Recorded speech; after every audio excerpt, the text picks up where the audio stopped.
Monsieur Ferrand, le Rassemblement national veut interdire les emplois sensibles ou stratégiques aux personnes ayant la double nationalité, on l'a entendu hier. Les cadres du RN n'ont pas nommé précisément les emplois en question. Est-ce que vous pouvez nous en dire davantage? Qui est ciblé? Alors, on parle surtout d'emplois où il y a une double nationalité, surtout sur des emplois, comment dirais-je, un peu régaliens. C'est-à-dire, on a effectivement une problématique. Qu'est-ce que c'est un emploi régalien? Non, Fonctionnaire, en réalité, vous avez des emplois qui sont sensibles. On le sait, tout ce qui est autour de la sécurité, ce sont des emplois qui sont très très sensibles. Les policiers, par exemple? Les gendarmes? Les juges? Les juges, oui, pourquoi pas.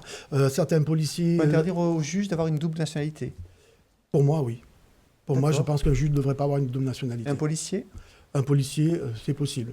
D'accord. Voilà. Dans quel cadre vous mettez les personnes qui sont qui sont issues de couples mixtes? Il y a 4 millions de personnes à peu près en France, des franco-marocains, des franco-algériens, des franco-suédois. Ces personnes-là, comment vous les classez? Écoutez, si ce sont des personnes qui ont une double nationalité qui est venue de leurs parents, comme on parle actuellement, C'est très ces souvent personnes-là peuvent effectivement, il n'y a aucun problème, rester en France, travailler en France, mais c'est vrai que nous, on préfère une seule nationalité, une seule patrie, plutôt que la double Mais nationalité. vous préférez, mais il y a 4 millions de personnes qui Oui, je sont le pas sais. dans ce cas-là. Oui, vous me demandez ce que je préfère. Donc je vous dis, nous préférons que Donc les gens ces choisissent personnes une patrie. Non, demain n'ont plus le droit d'être juges, n'ont plus Pas le droit du- d'être policiers. non, je dis simplement que les personnes, nous souhaitons, c'est qu'ils choisissent plutôt, effectivement, une nationalité. Voilà. Pour nous, nous avons une patrie, on n'en a pas deux. Vous allez créer une catégorie de sous-citoyens. Non, pas du tout.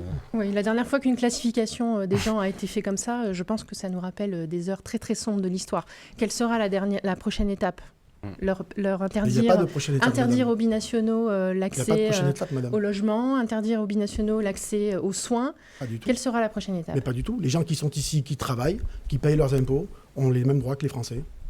Sauf s'ils sont binationaux.